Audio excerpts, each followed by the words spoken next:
Buenas tardes, colegas. El perfeccionamiento de la dirección del proceso educativo intencional es el tema que nos ocupa y que vamos a abordar tratando 6 puntos de un sumario que les propongo, con el objetivo de explicar, más bien de caracterizar el proceso educativo intencional, enfatizando en su carácter humanista y participativo. La bibliografía sobre este asunto lo trata indirectamente, pero es abundante. No obstante, existe en nuestra universidad, existen 3 fuentes más recientes, muy recientes, que son resultado de proyectos de investigación sobre la pedagogía aquí en la Universidad de Ciudad de Ávila, y que son ellas en las que vamos a fundamentar esta exposición. Primero, por supuesto, tenemos que hacer precisiones sobre lo que entendemos por proceso educativo intencional. Es bien conocido que la educación es un proceso amplio, complejo, algunos dicen que eterno, que comienza con la sociedad humana y se extinguirá si ésta se extingue, pero la educación se produce como proceso espontáneo y como proceso intencional. Las personas, al participar de la vida familiar, comunitaria, de otros grupos, al interactuar con los medios de comunicación, etc., se educan. Aunque nadie tenga en esos casos la intención de educarlos, ni ellos mismos pretenden educarse. Sin embargo, hay un ejemplo muy sencillo. Cuando un niño que ha estado jugando con otro en su casa trae a su hogar un juguete que no le pertenece y los padres le obligan a devolverlo, por ejemplo, cosa que es muy común, al menos acá en Cuba, estamos en presencia de un hecho educativo intencional. Lo que no quiere decir que sea un hecho en el cual esté fundamentado científicamente, pedagógicamente, porque a lo mejor esos padres castigaron al niño por eso, que es hasta cierto punto normal. Sin embargo, sí se producen procesos educativos intencionales, tanto en la escuela como en otras instituciones sociales que tienen tal pretensión. Ese proceso educativo intencional se realiza apelando a leyes, principios, métodos pedagógicos y respetando las funciones que a lo interno del proceso este debe cumplir para alcanzar unos objetivos, orientando a los estudiantes, a los alumnos, a los educandos hacia unos contenidos. Sobre los objetivos es conveniente destacar que ellos son contextuales. Los objetivos se plantean para esta sociedad, para este lugar, ahora. No son atemporales, son contextuales. Sin embargo, desde nuestro punto de vista, existen 3 dimensiones de los objetivos que tienen carácter universal. Y vamos a ver cuáles son, cuáles creemos que son. Objetivos. Lo que estábamos diciendo primero, los objetivos se logran, y debo aclarar lo que no lo había dicho, como una aproximación. Es difícil que los objetivos del proceso educativo que se plantean con cierto nivel de detalle se logren con esa exactitud en el desarrollo de cada educando, porque el proceso es muy complejo, intervienen multitud de factores interconectados y es prolongado además. O sea que se logran los objetivos como aproximación.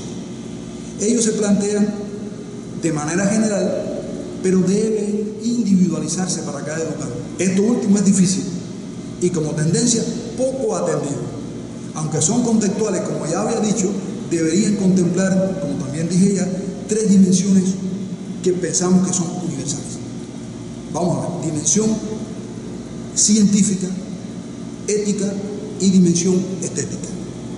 La dimensión científica se refiere a la educación en los educandos del pensamiento científico, que en esencia, que es un asunto complejo, pudiéramos resumirlo así: enseñar, para que se aprenda, por supuesto, a acceder a la información, a seleccionar la información conveniente, a procesarla adecuadamente, a construir conocimiento a partir de ella y saber utilizar esos conocimientos.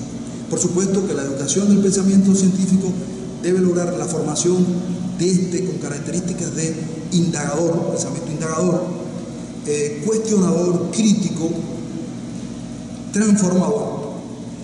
Y las otras dimensiones, la ética, se refiere fundamentalmente al nivel consciente volitivo de la moralidad, al hecho de que el sujeto llegue en algún momento, a partir de la adolescencia en adelante, a reconocer sus valores, protegerlos, cuidarlos y convertirlos en las principales orientaciones motivacionales de su vida.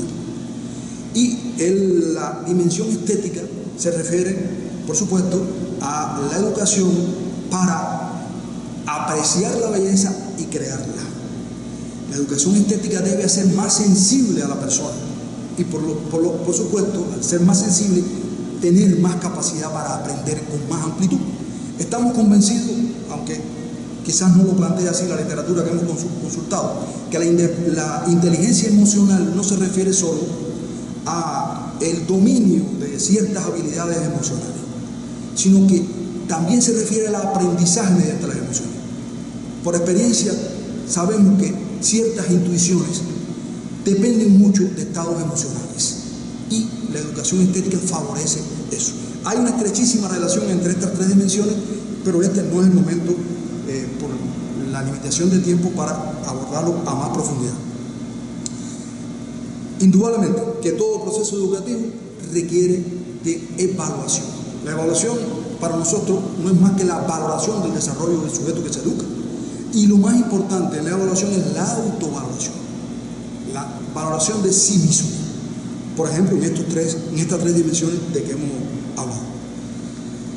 En cuanto al contenido, ese al que deben orientarse los educandos, siempre aprendimos hace mucho tiempo que es una selección que se hace de la cultura, pero después en nuestros vínculos con la pedagogía crítica y sobre todo con la obra de Freire, nos hemos convencido de que el contenido también bebe de otra fuente, que es lo que late en la realidad, en el momento en que el sujeto que se educa vive. Por eso es esencial desde nuestro punto de vista que los problemas de la sociedad sean parte del contenido de la educación. O sea, los problemas comunitarios, nacionales e internacionales, por ejemplo. De manera que el niño, el adolescente, el joven, dosificando esto a la edad de cada uno y al nivel que cada uno tiene, o que cada grupo tiene, pues aprendan a identificar, a determinar los problemas de la sociedad, a partir de percibir sus manifestaciones, aprendan a analizar sus causas, la causalidad de los problemas, porque si las personas no encuentran las causas de los problemas, jamás seriamente podrán pretender aspirar a resolverlos. Aprendan, digo, a analizar la causalidad de esos problemas que se han convertido en contenido de su proceso educativo, aprendan a plantear soluciones y, por supuesto, a lograr un logro del proceso educativo, disposición para involucrarse en la solución y disposición para colaborar con otros en la solución de esos problemas. Este abordaje de los problemas sociales como contenido de la educación, estamos convencidos que experimentalmente o cuasi experimentalmente o preexperimentalmente, sabemos lo difícil que es el experimento en la ciencia social, lo hemos constatado, contribuye a formar personas más responsables, más comprometidas con su realidad. Entonces, conviene ahora establecer las relaciones entre el proceso educativo intencional y uno más tratado, más conocido, que es el proceso de enseñanza-aprendizaje. El proceso educativo intencional, desde nuestro punto de vista, aquí en esta universidad, en este Centro de Estudios Educacionales de la Universidad de Ciego de Ávila, es todo lo que planifica y realiza una institución que pretende educar para lograr sus fines. Y se trata tanto de actividades docentes como extradocentes, pero su núcleo central es el proceso de enseñanza-aprendizaje, los docentes, que por supuesto utiliza la mayor parte del tiempo de la institución y requiere de un uso riguroso de ese tiempo, propicia una relación más directa profesor, alumno, estudiante,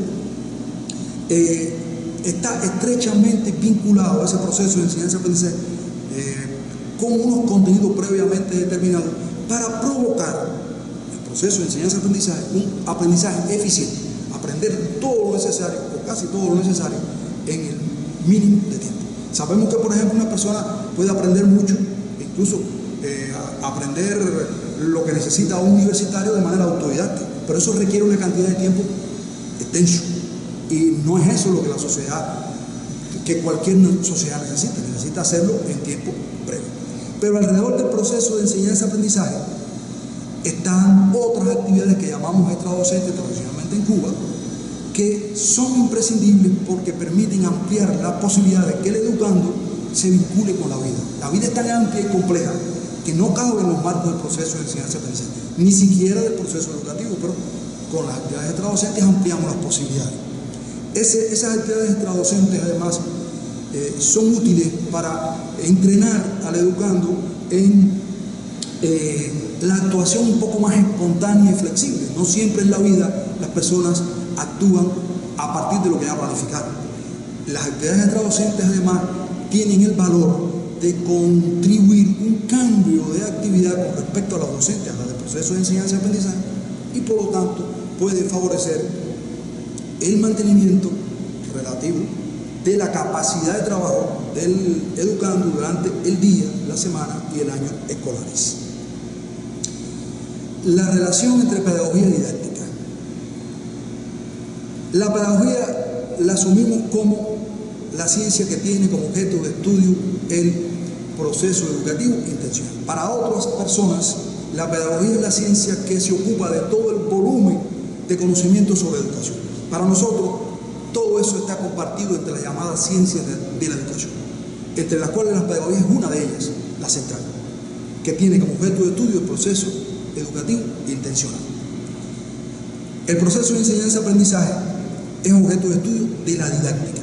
El proceso de enseñanza-aprendizaje, ya lo dijimos, es el núcleo del proceso educativo intencional. Y por lo tanto la pedagogía es una rama, la didáctica es una rama de la pedagogía, la principal. La didáctica es pedagogía, pero una pedagogía especializada en el proceso de enseñanza-aprendizaje. Ideas generales sobre la dirección, que es otro concepto básico que tenemos que abordar. Estamos hablando del perfeccionamiento de la dirección del proceso educativo. Procesos de dirección. Es estudiado por una disciplina científica que conocemos como dirección científica.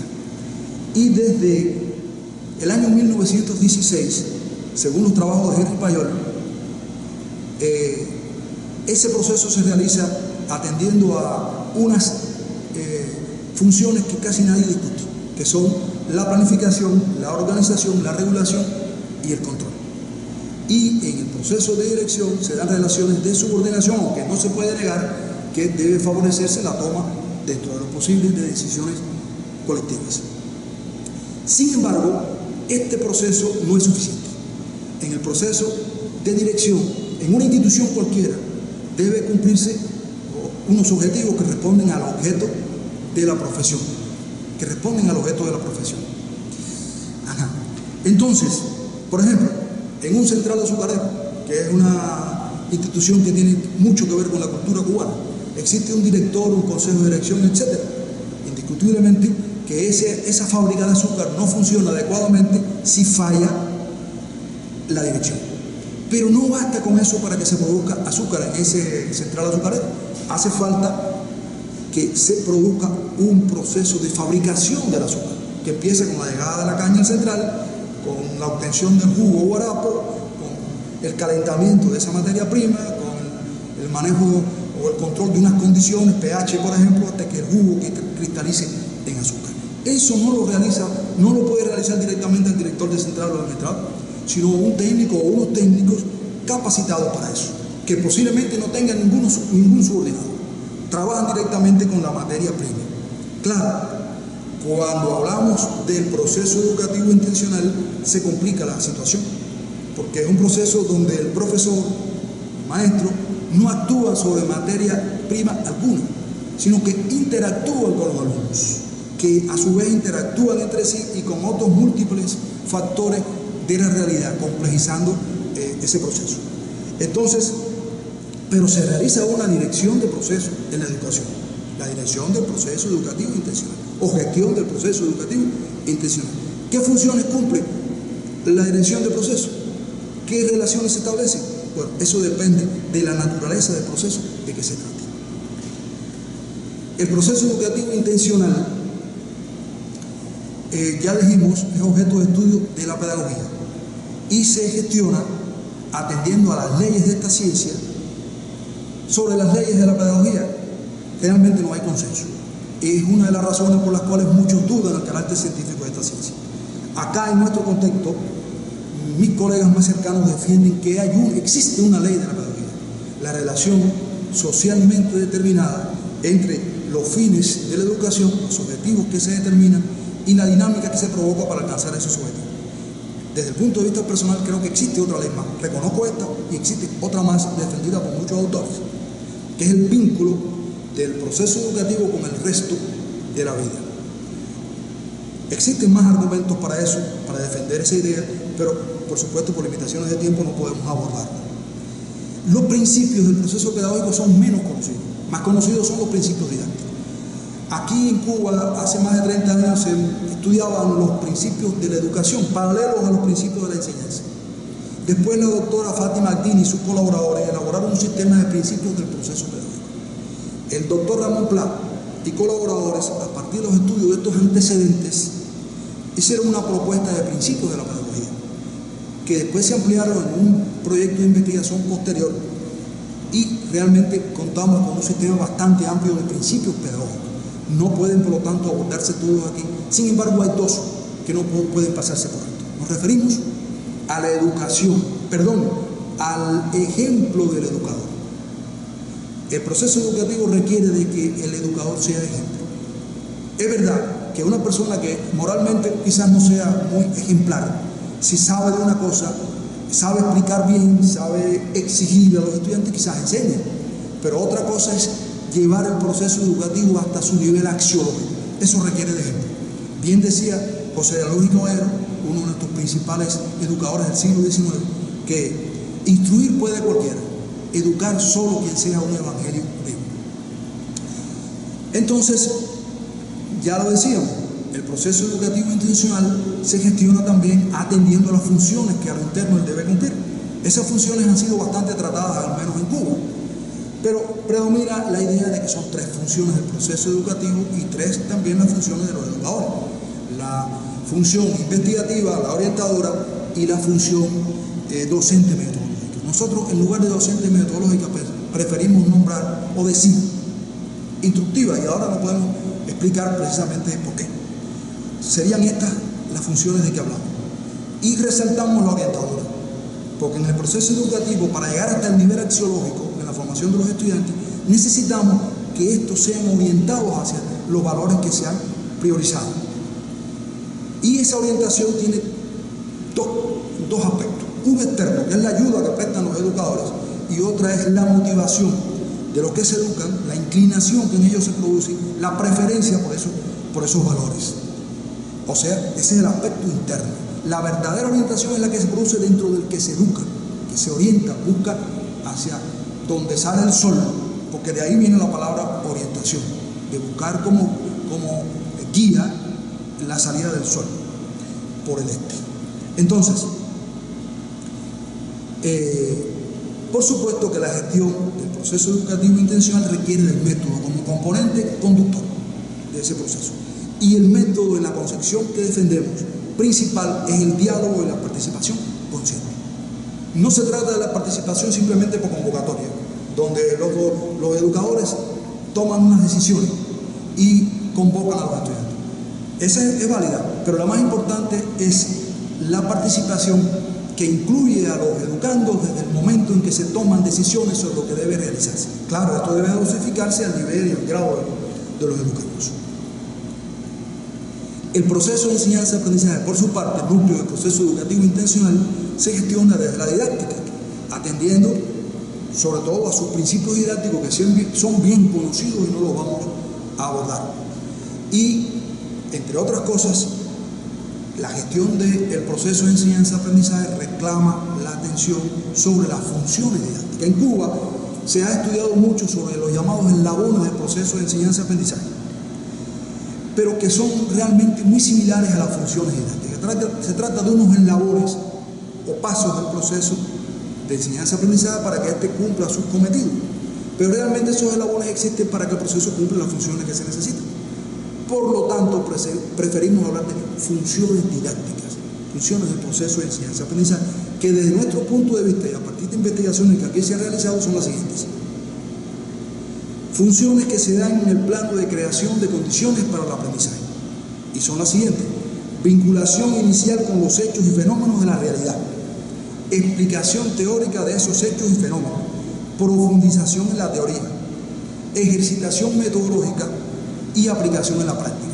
En la educación superior es donde más fácil se hacen evidentes estas funciones. Por ejemplo, en Cuba, además de la clase, una forma organizativa del proceso esencial es la práctica preprofesional. No se empieza el aprendizaje, el estudio de un contenido en la universidad por una conferencia que explica teoría, sino por la práctica preprofesional, donde los estudiantes encuentran dudas, preocupaciones, donde les nacen curiosidades, y después, por ejemplo, en la conferencia se aborda eso desde el punto de vista teórico. En un seminario posterior se profundiza a partir del trabajo independiente previo de los estudiantes. En una clase práctica se trata la manera de entrar armado de esa teoría en la práctica, y después se entra precisamente en esa práctica. Claro que esto que he dicho es un esquema modélico, eso es muy flexible y cambiante. Hay otro grupo de funciones didácticas relacionadas con esta, que son las que se dan en el plano de los logros del aprendizaje. Se trata del desarrollo de habilidades, del desarrollo de la independencia. Y quiero detenerme porque la mayor parte de las teorías psicológicas que se acercan a la psicología de educación se refieren a la independencia como un indicador esencial de desarrollo personal. Vygotsky, por ejemplo, lo aborda así en su muy conocido principio de la zona de desarrollo próximo. Y la otra función didáctica en el plano de los logros del aprendizaje es el desarrollo de generalizaciones por parte de los estudiantes. Algunos aspectos a tener en cuenta para ser un competente gestor del proceso educativo intencional. Como nos habremos dado cuenta, desde el inicio estamos hablando de pedagogía didáctica como necesarias para gestionar el proceso.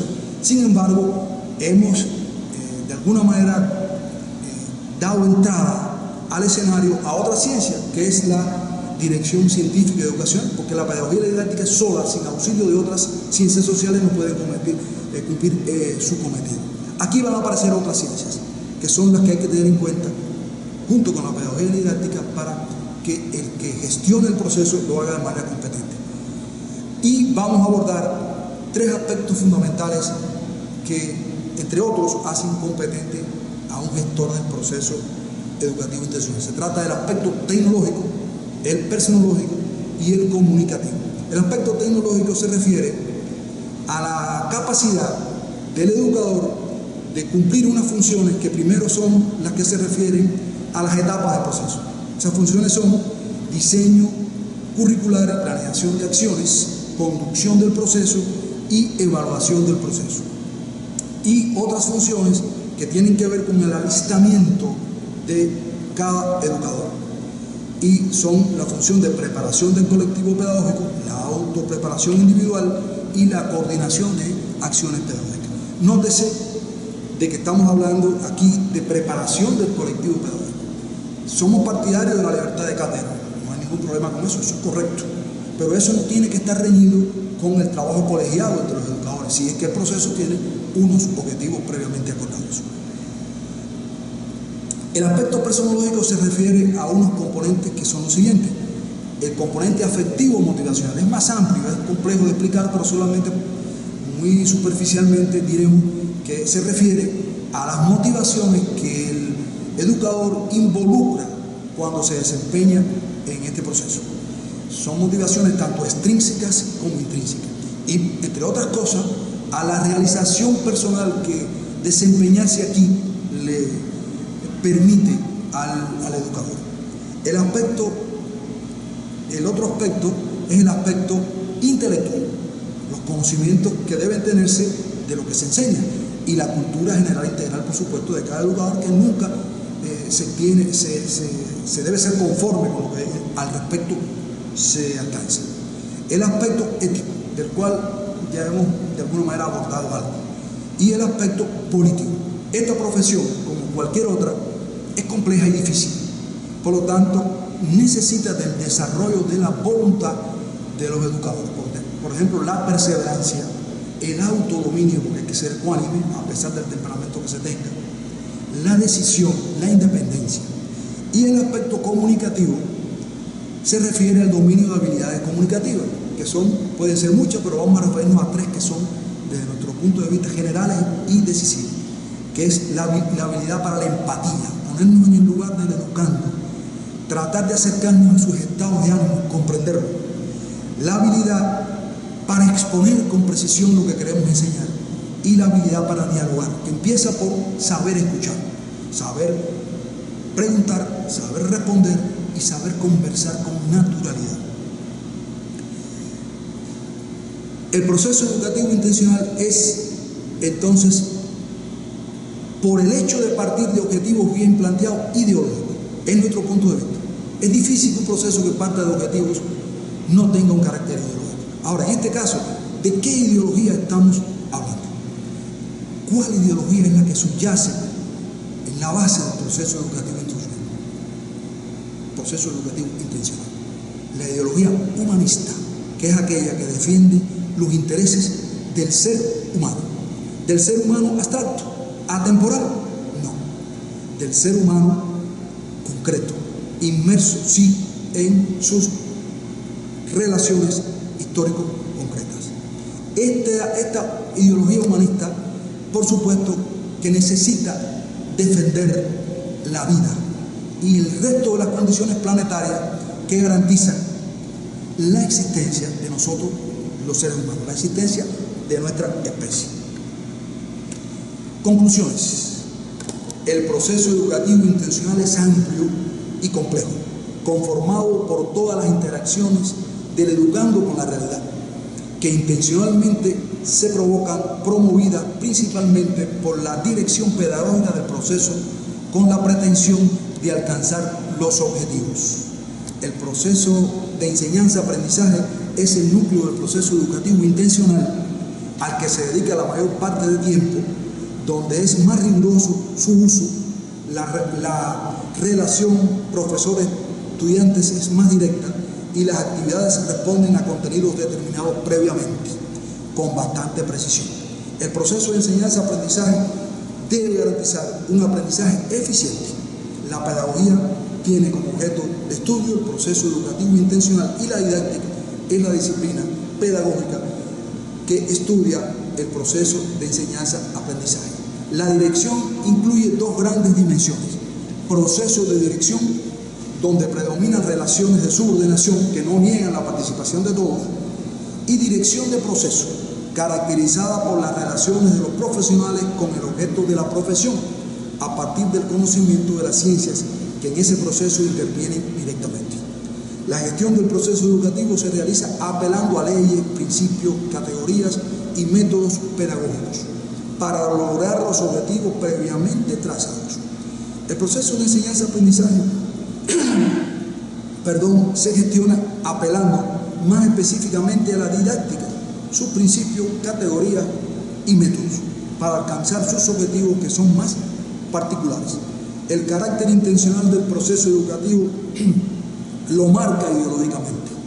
En este caso se trata de una ideología humanista, defensora del ser humano, enfocado en sus relaciones sociales y defensora de esa ideología del resto de la vida que le es imprescindible a nuestra especie para existir. Muchas gracias.